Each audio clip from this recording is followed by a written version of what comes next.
안녕하십니까 사랑하는 신학생님들. 오늘은 구원을 위해 물세례는 꼭 필요한가 라는 평소 궁금했던 부분을 가지고 말씀을 드립니다. 모든 사람이 마태복음 28장 19절 대위임령의 중요성과 성부와 성자와 성령의 이름으로 제자들에게 세례를 베풀 책임을 즉각적으로 인정합니다. 하지만 그리스도의 명령 중 이것만큼 많은 논란과 분열, 비통과 불신을 야기한 명령은 없을 것이라는 사실이 우리를 불안하게 합니다.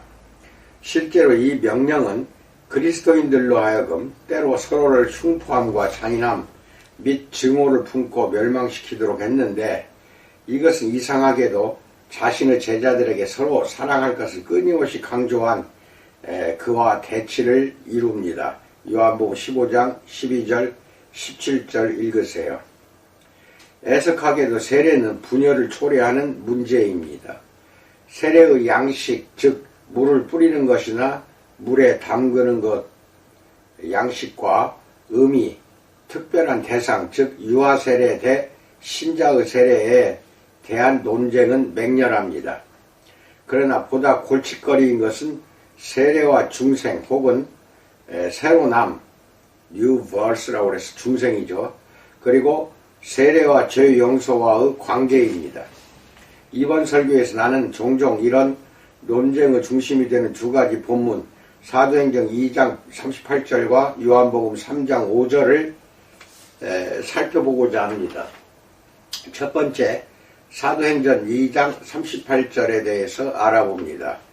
오순절에 사도 베드로가 그의 설교에 대한 반응으로 우리가 어찌할꼬? 라는 질문을 받았을 때 그는 다음과 같이 대답했습니다.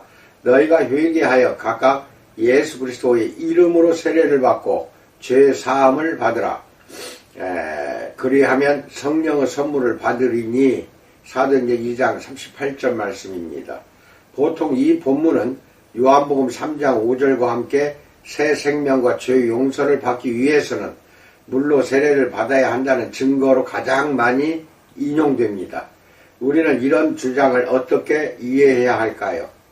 그리스도의 이름으로 세례를 받는다는 것은 그 의식을 집행하시는 분이 그리스도 자신인 양 우리가 그분의 권위로 세례를 받는다는 의미입니다. 또한 이것은 신자가 예수께 헌신하고 그와 하나가 되겠다는 의도를 표시하는 것이기도 합니다. 사실상 그리스도인이 영적 충성을 맹세하는 것입니다. 그런데 베드로는 이것을 덧붙여 물세례가 죄 용서를 위해 꼭 필요하다고 이야기하고 있는가요? 독자들이 상상하듯 여기에는 몇 가지 다른 대답이 있었습니다. 일부는 단순히 긍정으로 반응합니다. 이들은 물세례가 실제로 구원과 죄 용서를 위해 꼭 필요하다고 주장합니다. 이것이 사실이라면 오직 믿음으로, 오직 은혜로, 솔라 피데 솔라 그라치아 이루어진다는 구원의 모든 개념은 약화될 것입니다. 다른 이들은 38절에서 누구를 위해, 그리스어로는 에이스로 번역된 전치사가 무엇 때문에로도 번역될 수 있음을 지적합니다. 이것은 마태복음 3장 11절에서 이런 방식으로 사용되었을 것입니다. 마태복음 10장 41절, 12장 41절과도 비교해 보십시오. 따라서 어떤 사람이 세례를 받는 것은 구원받고 죄 용서를 얻기 위해서가 아니라 이미 받은 구원과 죄의 용서 때문이라는 것입니다. 이것은 문법적으로는 일리가 있지만 드물고 개연성이 적습니다. 사도행전 2장에 등장하는 사람들이 이미 구원받았다고 주장하는 이들도 몇몇 있습니다. 이들이 구하는 용서는 구원을 위한 것이 아니라 메시아를 십자가에 못 박은 이들의 죄로 무너진 하나님과의 관계를 회복하기 위한 것이었다는 주장입니다. 이것을 설명해 줄 문법적 특징이 본문에 담겨 있다는 주장도 있습니다. 회개하라는 권면의 대상은 2인칭 복수입니다. 하지만 세례를 받으라는 명령을 받은 대상은 3인칭 단수입니다. 성령의 선물을 받는 대상은 다시금 2인칭 복수입니다. 이는 전치사 에이스로 소개되는 절이 세례를 받으라는 명령보다는 회개하라는 명령에 종속되어 있다는 주장입니다.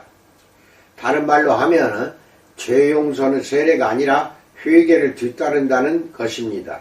이것은 그 자체만으로도 충분히 사실이지만 분명히 문법을 너무 교묘하게 읽어낸 주장입니다. 신약의 다른 곳에 기록된 것과 가장 일치하는 견해는 사도행전 2장 38절이 세례와 죄용서 사이의 관계에 대해서는 함구하지만 세례와 회개 사이의 관계에 대해서는 많은 것을 이야기해 준다는 견해입니다. 증거 구절 세 가지를 살펴봅시다. 먼저 요한복음은 명백히 복음전도의 책입니다. 요한복음 20장 30절로 31절 읽으세요. 하지만 여기에는 그리스도인의 세례에 대한 언급이 전혀 없습니다. 심지어 요한복음 3장 5절도 언급하지 않습니다.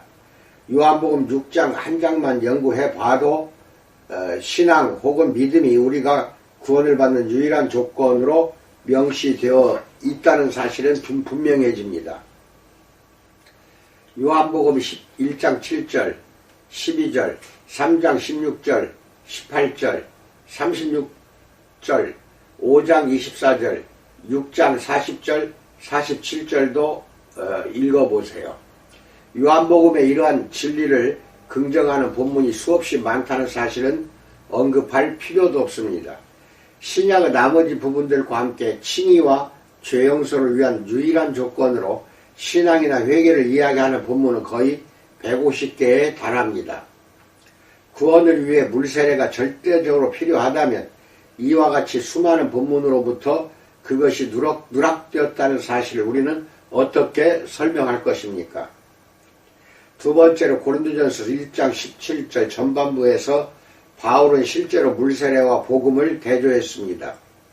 그리스도께서 나를 보내심은 세례를 베풀게 하려 하심이 아니요 오직 복음을 전하게 하려 하심이로되 라고 말합니다. 물세례가 복음의 필수적이어서 구원의 필수적이었다면 바울은 그렇게 말하지 않았을 것입니다. 세례는 복음이 아닙니다. 그리스도의 십자가의 피를 믿는 것이 복음입니다. 고린도전서 1장 18절 읽으세요.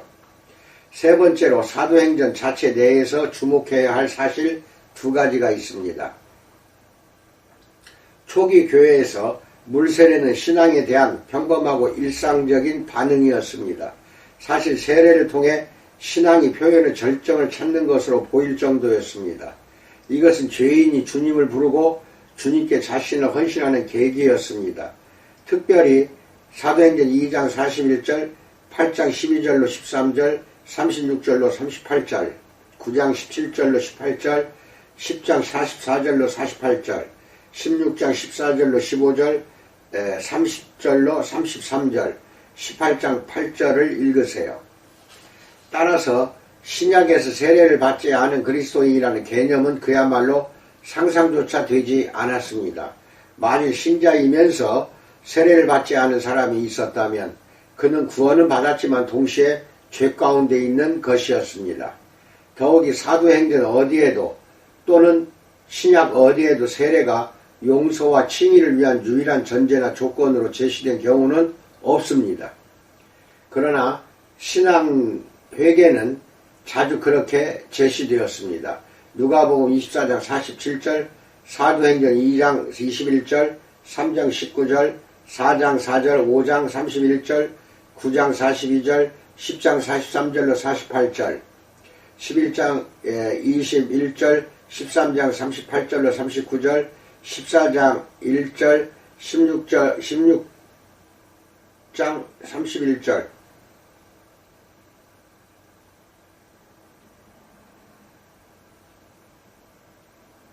17장 12절, 30절, 34절도 참조하십시오.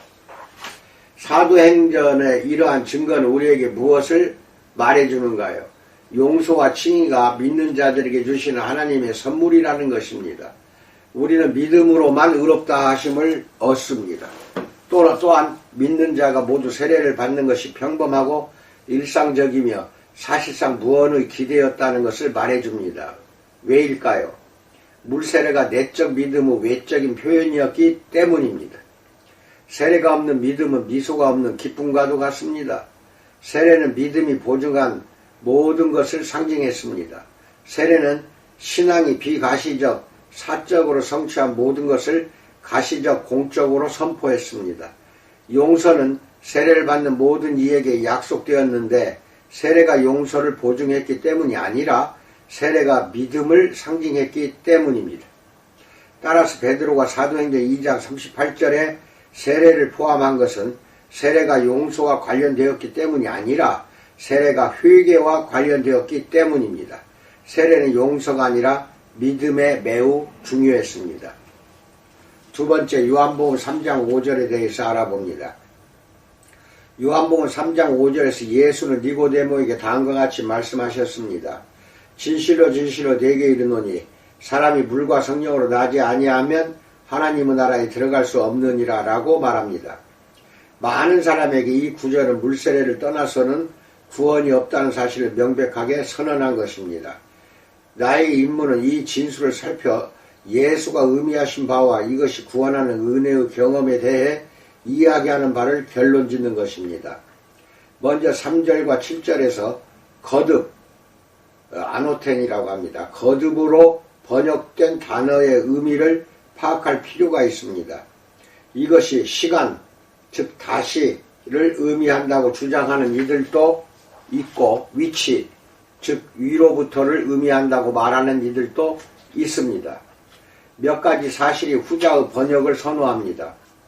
먼저 이 단어가 신약에서 13번 사용되었습니다. 마태복음 27장 51절, 마가복음 15장 38절, 누가복음 1장 3절, 요한복음 3장 3절, 7절, 31절, 19장 11절, 23절, 사도행전 26장 5절, 갈라디아 4장 9절, 야고보서 1장 17절, 3장 15절, 17절. 그중 명확하게 다시라는 의미를 띈 경우는 갈라디아 4장 9절 뿐입니다. 하지만 여기서도 다시를 의미하는 팔린과 함께 사용되었습니다. 따라서 가장 자주 사용된 의미는 위로부터입니다. 특별히 요한복음 3장 31절에서 사용된 예를 참고하세요. 두 번째로 요한이 보통은 중생을 반복이 아니라 하나님 안에 그 원천 혹은 근원을 두는 신성한 탄생, divine birth로 보았다는 사실입니다. 이것은 하늘의 하나님으로부터 나는 것이지 이 땅의 사람으로부터 나는 것이 아니다. 요한복음 1장 13절, 요한일서 2장 29절, 3장 9절, 4장 7절, 5장 1절, 4절, 18절과 비교하십시오. 거듭이라는 번역을 옹호하는 주요 논거는 니고데모가 이 단어를 그렇게 이해한 것으로 보이는 정황입니다. 4절에서의 그의 반응 곧 두 번째 모태에 들어갔다가 날 수 있사옵나이까? 라는 질문에 주목하십시오. 하지만 예수와 니고데모 사이에서 이루어진 대화의 상당 부분은 후자의 오해를 바로잡는 데 사용되었습니다. 특별히 10절에서 예수가 본질적으로 여긴 문제들에 대해 그가 무지했다는 사실을 주목하십시오. 또한 우리는 5절이 3절을 부연한다는 사실에도 주목해야 하는데 마치 설명이나 해설처럼 물과 성령 5절, 위로부터 다시가 3절로 대체되었습니다. 세례 요한은 하나님으로부터 보냄을 받았고 요한복음 1장 6절, 그리스도인의 세례는 신성한 규례임에도 불구하고 아노텐의 효력은 단순한 근원 그 이상을 수반합니다. 거기에는 본질이나 성격이라는 개념도 분명히 포함됩니다. 다시 말해 이것은 본질상 세속적이거나 육적인 것 혹은 자연적인 것이 아니라 하늘의 것, 곧 영적인 것입니다. 특별히 3장 6절을 주목하십시오. 5절이 3절을 설명한 것과 마찬가지로 6절로 8절은 5절에서 제시된 개념을 보다 발전시킵니다. 하지만 6절로 8절에서는 물이 눈에 띄게 누락되었고 성령만이 언급되었음에 주목해야 합니다. 요한이 물과 성령으로 나는 것을 대신하여 영으로 나는 것을 묘사한 6절과 8절 하반부에도 주목하십시오. 이것의 이유는 성령이 필수적이며 물은 그것의 의미가 무엇이든 중생을 위해 역사하시는 성령의 능력에 포함되거나 그것의 기본 요소로 정의되어야 하기 때문입니다. 만일 우리 주님이 중생에 있어 물을 독립적 매개이자 그 자체로 중요하다고, 즉 성령이라는 매개와는 별개로 만약에 여기셨다면 그분은 분명 그것을 다시 언급하시고 그것의 중요성을 더욱 부여하셨을 것입니다. 대신 주님은 위로부터 나는 것을 성령이 홀로 그 결과를 가져오시고 야기하시며 전적으로 6절입니다. 육의 영역을 벗어난 것으로 묘사하십니다. 예수가 이야기하는 비게팅, 혹은 중생은 단일 사건으로서 각각의 매개체, 하나는 물, 또 다른 하나는 성령을 통한 두 가지 탄생의 경험이 아니라 물과 성령으로 이루어지는 한 번의 태어남입니다. 여기서 우세한 요인은 성령입니다. 본문은 물로와 성령으로라고 표현하지 않고 물과 성령으로라고 표현했습니다. 하나의 전치사 에크가 두 개의 명사를 거느린 것입니다. 이것은 물과 성령으로 이루어지는 하나의 탄생입니다. 따라서 물은 성령으로부터 독립적이거나 대조되는 것이 아니라 오히려 성령과 잘 어울리는 것으로 이해되어야 합니다. 6절로 8절은 중생이 어떻게 일어나는지에 대해 많은 것을 말해줍니다. 먼저 6절에서 예수는 태어남에는 두 종류가 있으며 각각은 그 결과물의 성격을 완벽히 좌우한다는 사실을 보여주십니다. 자연적인 것은 자연적인 것 말고는 아무것도 만들어낼 수 없고 불변의 법칙을 따라 실제 자연적인 것을 만들어냅니다. 초자연적인 것만이 초자연적인 것을 만들어내고 이것은 그 결과물의 초자연적 특성을 틀림없이 보장합니다. 영으로 난 것이 영이며 오로지 영으로 난 것이 영입니다. 다시 한번 머레이가 지적했듯이 인간의 본성은 인간의 본성을 번식시키고 자신이 처한 상태를 초월하는 다른 무엇을 만들어내지 못한다. 콩 심은 곳에 콩 나는 법이다 라고 말합니다. 핵심은 중생에 있어서 인간의 본성이 전적으로 무력하며 절망적으로 무익하다는 것입니다. 간단히 말해 육적 곧 인간적인 원인으로부터 영적 혹은 구원의 효력을 얻을 수는 없다는 것입니다. 특이하게도 예수는 8절에서 자연현상과 영적 진리 사이에서 한 가지 비유를 끌어내고 있습니다. 다음 몇 가지 중요한 요인에 우리는 주목해야 합니다. 1. 중생 가운데 나타나는 눈에 보이지 않고 신비한 성령의 역사의 본질, 어디서 와서 어디로 가는지 알지 못하나니, 이것이고, 2번 중생의 저항할 수 없고 효과적인 본질, 바람이 불매, 우리는 바람에 저항하지도 그것의 방향을 바꿀 수도 없다. 3. 성령의 주권적 역사, 임의로 인간의 장치나 규례로 이것을 잡아 세울 수가 없다. 그리고 4. 그것이 활동한다는 필연적이고 식별 가능한 열매. 내가 그 소리는 들어도 머레이는 다음과 같이 말했습니다. 바람은 눈에 보이지 않고 저항할 수 없으며 우리의 뜻에 조금도 굴복하지 않지만 있는 곳에서 자신의 존재를 드러냅니다. 우리는 그것의 효과를 듣습니다. 중생도 마찬가지입니다. 이것은 성령의 열매로 자신을 드러냅니다. 영으로 난 것은 영이다. 성령은 자신이 기뻐하시는 때와 장소와 방식으로 비밀하고 불가해한 방식으로 역사하셔서 생명을 낳고 주십니다. 이러한 탄생은 그것의 본질과 목적에 합당한 열매로 드러나게 된다라고 말하고 있습니다. 이제 우리는 물에 대한 몇 가지 해석에 주목할 텐데 이는 혹시 있다면 이들 중 어떤 해석이 우리가 앞서 주목한 증거들을 가장 잘 설명하는지를 판단하기 위해서입니다. 세 번째, 세례로서의 물에 대해서 알아봅니다. 이 본문이 염두에 둔 것이 좌우지간 세례라고 주장하는 해석이 몇몇 있습니다. 말할 나위 없이 여기 요한복음 3장에 기록된 물이 기독교 세례를 지칭한다고 주장하는 사람들도 있습니다. 비슬리 머레이는 다음과 같이 말했습니다. 인자의 몸을 먹고 그의 피를 마시는 것에 대한 요한복음 5장 51절 이하의 설명은 우리에게 다름 아닌 성찬을 상기시킵니다. 따라서 물과 성령으로 이루어지는 중생에 대한 언급이 우리의 이목을 기독교 세계로 이끄는 것은 당연하다라고 말합니다. 이런 견해는 다음 세 가지 중 한 가지 형태를 띱니다. 1. 세례에 의한 중생, 문자적으로는 실행되는 것의 효력으로입니다. 세례의 물이 중생이 성취되는데 필수적이며 언제나 효과적 수단이 된다는 견해입니다. 이것은 로마 카톨릭 견해입니다. 2.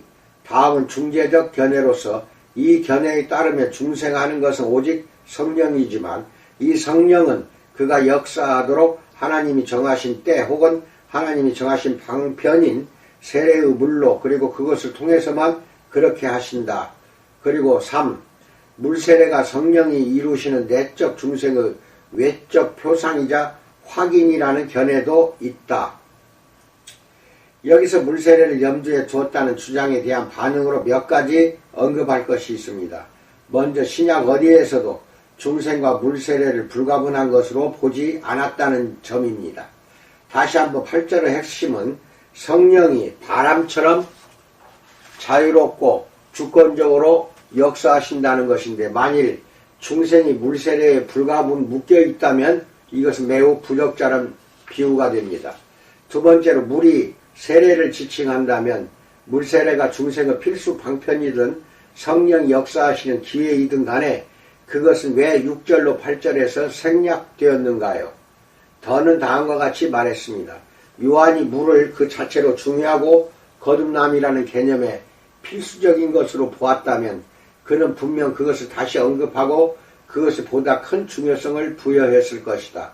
그가 그렇게 하지 않았다는 사실, 물을 성령과 함께 단일한 개념의 일부로서만 언급했다는 사실, 그리고 계속해서 물과 성령으로 태어남을 성령이 가져오시는 출생 곧 온전히 영, 푸뉴마, 영의 영역에 속하고 육, sarx의 영역을 벗어난 태어남으로 강조했다는 사실은 그가 그의 독자들 즉 세례 요한의 세례를 여전히 과대평가하는 요한의 제자이든 기독교 성례를 과대평가하는 그리스도인들이든 에게 다음과 같이 말했음을 의미합니다. 당신이 가치를 두는 물은 생명을 주는 성령의 능력을 상징할 뿐입니다. 효력은 물세례에 있지 않고 생명을 주시는 성령에 있습니다. 세 번째로 여기서 기독교 세례를 떠올리는 것은 시대착오적입니다. 그것이 아직은 제정되지 않았기 때문입니다. 니고데모가 예수께 책망받은 것은 아직 언급된 바 없는 어떤 규례를 몰랐기 때문이었을까요? 네 번째로 만일 예수가 기독교 세례를 구원을 위해 필수적인 것으로 말씀하셨다면 그가 복음을 선포할 때 그것을 한 번도 언급하시지 않은 사실은 이상하며 이러한 성례를 직접 집행하지 않으셨다는 사실은 더더욱 그렇습니다. 요한복음 4장 2절과 비교하세요. 만일 세례가 구원에 없어서는 안 되는 것이었다면 우리 주님은 그것을 행하심으로써 모범을 보이셔야 했습니다. 고린도전서 1장 10절로 17절과도 비교하세요.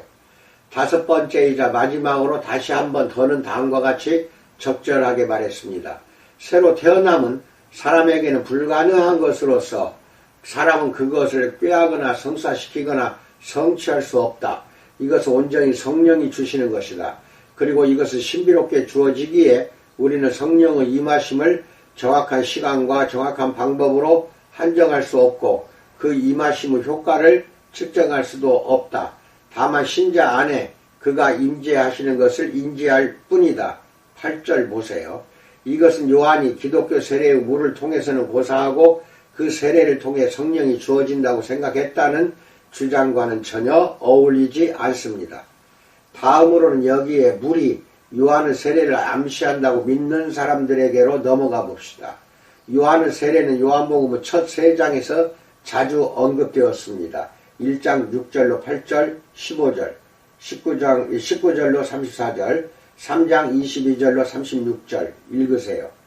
요한의 물세례는 그리스도의 성령 세례를 위한 상징적 준비로 선명하게 묘사되었고, 따라서 3장 5절에서 이 두 가지를 조화시킨다는 사실은 놀랍지 않습니다. 요한의 사역은 회개하는 이들을 불러 곧 오실 메시아를 위해 자신을 준비하도록 하기 위함이었고, 그의 물세례는 이런 내적 결심의 구체적 외적 표현이었습니다. 따라서 요한의 세례에는 다음과 같이 두 가지 초점이 있습니다. 그것은 죄의 용서와 죄로부터의 깨끗해짐을 보장하면서 회심한 개인의 삶이 새로이 시작되었음을 알렸고, 성령을 통한 메시아적 세례를 예측했습니다. 따라서 누구도 물세례를 따르는 사람은 그렇게 함으로써 자신의 죄를 고백하며 이전 삶의 방식을 버리겠다고 결심한 사실을 가시적으로 증언합니다. 누가의 말에 따르면 7장 30절, 니고데모가 속한 바리새파는 요한의 세례를 따르지 않았습니다. 이방인들과 동일한 의식을 따르고 자신이 유대인으로 난 것이 불충분하다는 사실을 인정하는 것이 이들에게는 참을 수 없는 모욕이었기 때문입니다.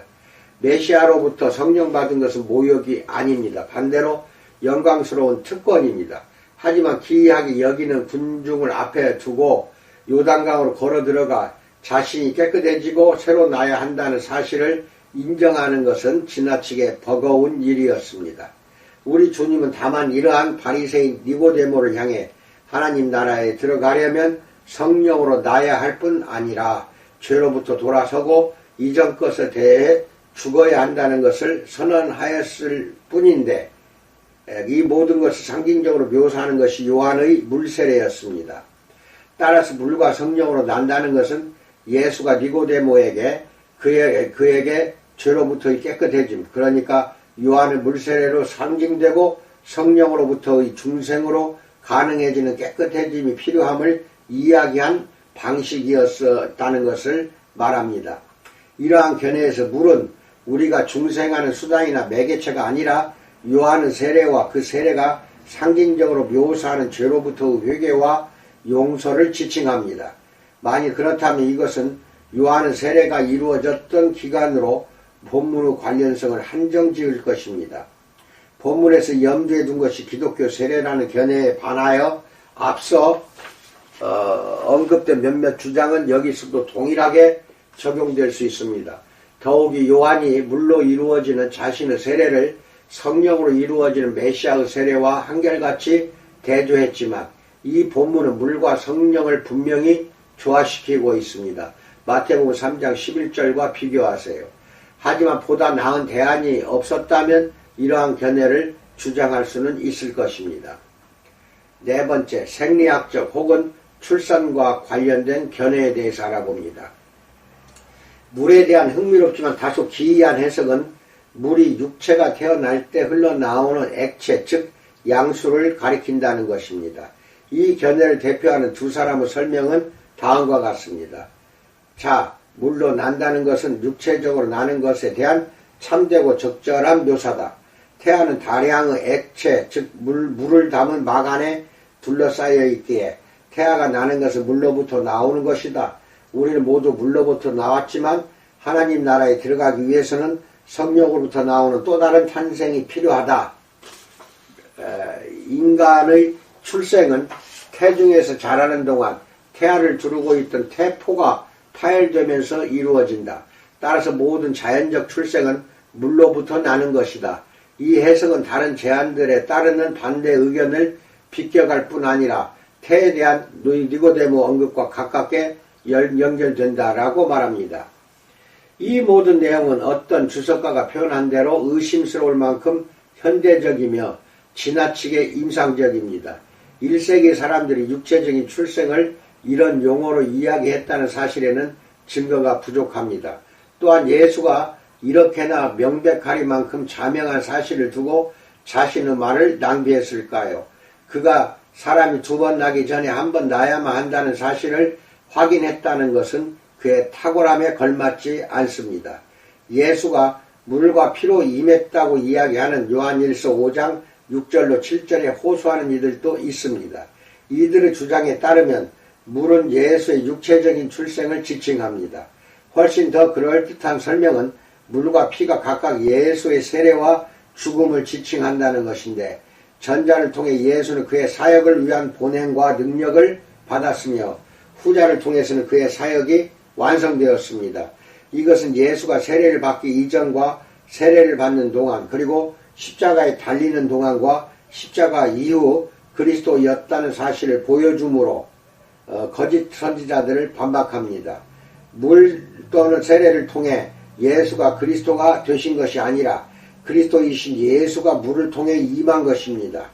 5절 후반부는 요한에 의해 반복적이고 단호한 선언인데, 이것은 그리스도가 십자가 사건 이전에 예수를 떠났거나 그로부터 벗어났다는 영지주의적 개념 때문에 요구되는 선언이었습니다. 요한은 그렇지 않다고 이야기합니다.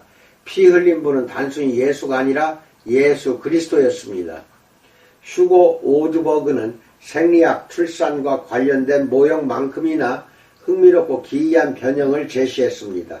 특정 고대 자료들, 랍비와 유대 신비주의, 필론, 만다이즘, 헤르메스의 연구를 통해 물, 비, 이슬, 물방울과 같은 단어들이 정액을 암시할 가능성을 제시한 것입니다.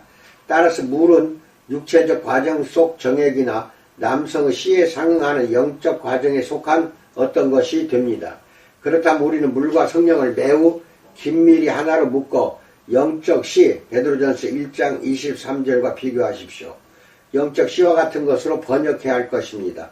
오드버그 자신은 이것을 천상의 정액으로 지칭했습니다. 그것이 남성의 정액이든 태중의 물이든 이러한 물이 사람의 태어남을 상징한다는 생각에 있어 주된 어려움은 물과 성령으로라는 표현의 의도가 사람이 위로부터 나는 방식을 정의하기 위함이었다는 사실에 있습니다. 즉 물과 성령은 마치 이들 중 한 가지는 육체적인 것, 다른 한 가지 영적인 것을 묘사하는 양 서로 다른 두 가지의 태어남으로 대조되지 않았고, 대신 위로부터 이루어진 한 가지의 태어남, 즉 일체의 인격적 남의 비게팅, 인격적 태어남의 영역을 전적으로 벗어난 탄생을 묘사하여 서로 조화를 이루었습니다. 물과 성령으로라는 구절은 니고데모에게 수수께끼였던 위로부터의 태어남의 본질과 의미를 분명히 하기 위한 목적으로 사용되었습니다. 하지만 예수가 오히려 이해하기 어려운 랍비적 개념에 호소하셨다면 이것은 핵심을 더욱 흐리는 결과를 낳지 않았을까요? 니고데모 혹은 이 복음서 독자 중 누구도 이런 세부 사항을 알고 있었을 것으로 보기는 어렵습니다. 다섯 번째, 말씀으로서의 물에 대해서 알아봅니다. 다소 인기가 있는 이 견해에 따르면 물은 하나님의 말씀을 상징하는 것으로 볼 수 있습니다. 에베소서 5장 26절, 야고보서 1장 18절, 베드로전서 1장 23절, 25절과 비교하십시오. 이 견해는 중생의 본질과 방편에서는 나머지 성경과 잘 어울리지만 요한복음 3장의 문맥과 논쟁에 대해서는 그럴듯한 답변을 내놓지 못합니다. 우리 주님은 왜 중생을 염두에 둔 다른 본문들에서처럼 단순히 말씀과 성령으로라고 말씀하시지 않은 것일까요? 또한 말씀의 수단은 분명 성령의 것과는 다른데, 만일 말씀이 염두에 있다면 그것이 왜 6절로 8절을 이야기해서 누락된 것일까요? 그리고 마지막으로 우리 주님이 니고데모를 책망하신 것은 그가 이러한 진리, 곧 구약에서 상당히 뚜렷하게 드러나는 것으로 보이는 진리를 몰랐기 때문입니다. 하지만 구약에서 말씀을 살리는 것과는 연관이 있지만 시편 119편 50절 물과는 연관되어 있지 않습니다. 여섯 번째, 물과 바람에 대해서 알아봅니다. 제인 하디스에 따르면 이 구절은 물과 바람으로 번역되어야 하고 두 단어는 모두 물리적 요소인 물과 바람을 지칭하는 것으로 생각되어야 한다라고 말합니다.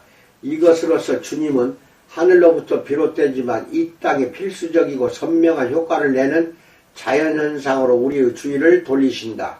실제 중동의 반건조 환경 속에서 사람들은 하늘로부터 내려오는 물, 곧 하늘에서 부는 바람이 실어 나르는 물을 간절히 갈망했으며 이 물은 사람의 생명에 분명 없어서는 안 되는 것이었다. 따라서 3장 5절에서 못 믿어하는 니고데모 대꾸에 대한 예수의 이런 반응은 묘사되고 있는 현상이 이 땅에 속한 태로부터 비롯되는 것이 아니라 물과 바람과 같이 위로부터 오는 것임을 이야기한 것이었다라고 말합니다. 하지스는 이사야서 44장 3절로 5절에 호소했는데 여기서 성령의 활동은 위로부터 내려오는 물입니다. 그것이 임하는 이들에게는 물을 먹으면 초목과 같이 소생케 되는 효과가 나타납니다. 그는 에스겔 37장 9절로 10절에서도 언급했습니다. 여기서의 바람 역시 생명을 주시는 하나님의 성령의 역사를 상징하는 구약의 비유입니다. 따라서 물과 바람은 성령의 역사에 대한 이중 은유이며 이러한 역사는 구약에서도 드러난 바 있습니다. 이러한 해석에 대해 근본적으로 부적절한 점은 없습니다. 만일 본문의 내용을 이만큼이라도 적절히 다루는 다른 견해가 없다면 우리는 이 해석에 주의를 기울일 수 있습니다. 하지만 그런 견해가 있습니다. 또 이 견해가 옳은 해석이 되기 위해서는 5절 푸뉴마가 바람으로 번역되어야 하는데 이 단어가 5절에서처럼 6절과 8절에서도 겟나오라는 동사와 함께 등장하고 이 구절들에서는 분명히 성령을 지칭한다는 사실을 고려하면 그 견해는 개연성이 낮습니다. 또한 아래에도 언급되었듯이 하나님 나라에 들어가는 것에 대한 니고데모 생각에 있어서는 에스겔 36장이 이사야 44장이나 에스겔 37장보다 더 중요했을 것입니다. 7번째, 성령으로서의 물에 대해서 알아봅니다. 이 견해에 대한 지지는 요한복음 4장 7절로 15절과 7장 37절로 39절에서 찾을 수 있는데 여기서 물은 의심의 여지 없이 성령에 대한 은유입니다. 그렇다면 이것의 번역은 물 곧 성령으로가 됩니다. 연결어 그리고 카이는 설명적 보족 혹은 동격으로 볼 수 있는데 후자로 보는 것이 더 나을 것입니다. 다시 말하면 상징되는 것은 상징을 곧바로 뒤따릅니다. 이것은 왜 물이라는 단어가 6절로 8절의 논의로부터 누락되었는지에 대한 탁월한 설명이 됩니다. 만일 물 이퀄 성령이라면 그것을 한 번 이상 언급할 필요가 없는 것입니다. 하지만 물이 성령을 의미할 뿐이라면 예수는 왜 이것을 언급했을까요? 이것은 불필요한 반복을 낳는 유의어의 반복으로 비칠 뿐입니다. 핵심은 다음과 같습니다. 물이 성령이나 중생의 경험에서 특정한 성령의 역사를 상징하는 것이 아니라면 물이라는 단어가 애초에 언급된 이유에 대한 설득력 있는 설명은 없습니다. 성령이라는 단어로 이미 제공되지 못한 어떤 내용을 이 단어가 이야기에 더할 수 있겠습니까? 결과적으로 물이 성령에 대한 단순한 동의어 그 이상이며 생명을 주시는 성령의 작용을 상징적으로 가리킨다고 말하는 이들도 있습니다. 4장 7절로 15절과 7장 37절 39절의 경우에서와 마찬가지로 그렇습니다.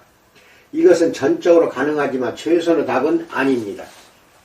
8번째, 영적 씻음 혹은 죄로부터의 정결을 상징하는 물에 대해서 알아봅니다. 이제 우리는 내가 가장 설득력 있다고 여기는 견해에 도달했습니다.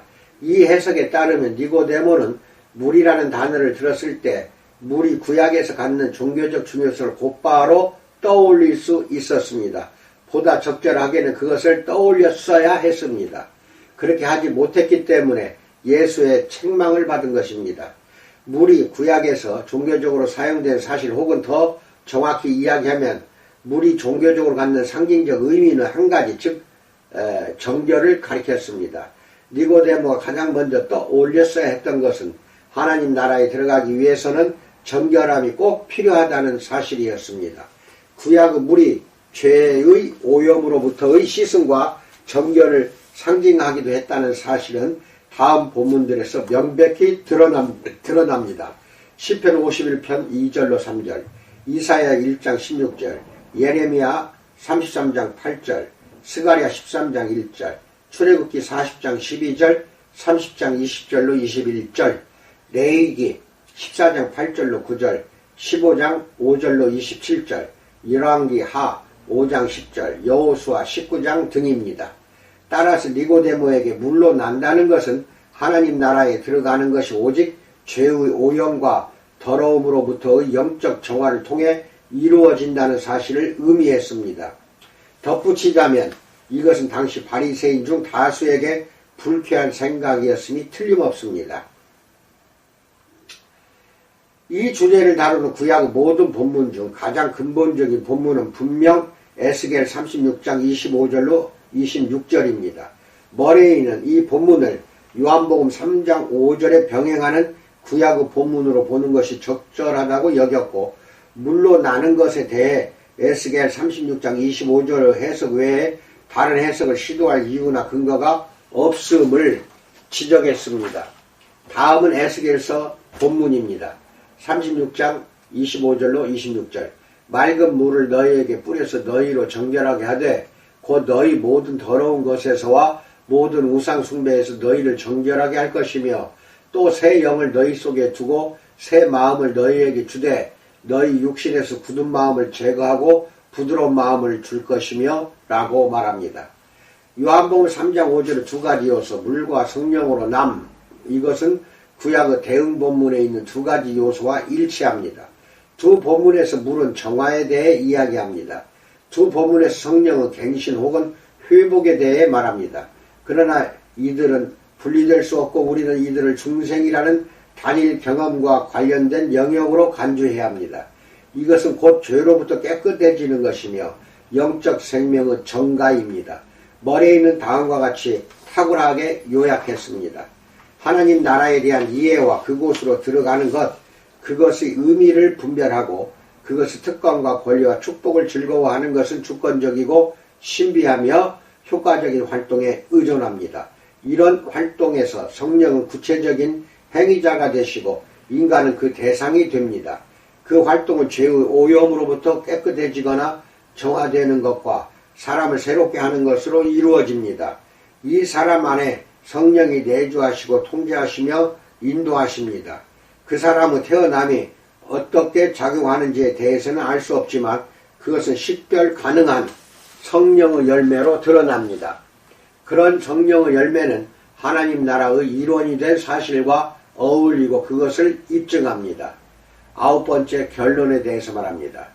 이번 설교에서 제기된 질문은 물세례가 죄의 용서를 위해 그리고 중생이나 새로 태어남을 위해 필수적인가였습니다. 우리가 고려해본 두 가지 본문을 통한 대답은 아니오입니다. 하지만 그리스도인에게 있는 물세례의 중요성은 전혀 축소되지 않습니다. 앞서 언급했듯이 신약 어느 곳에서도 세례를 받지 않은 그리스도인이라는 개념은 상상되지 않습니다.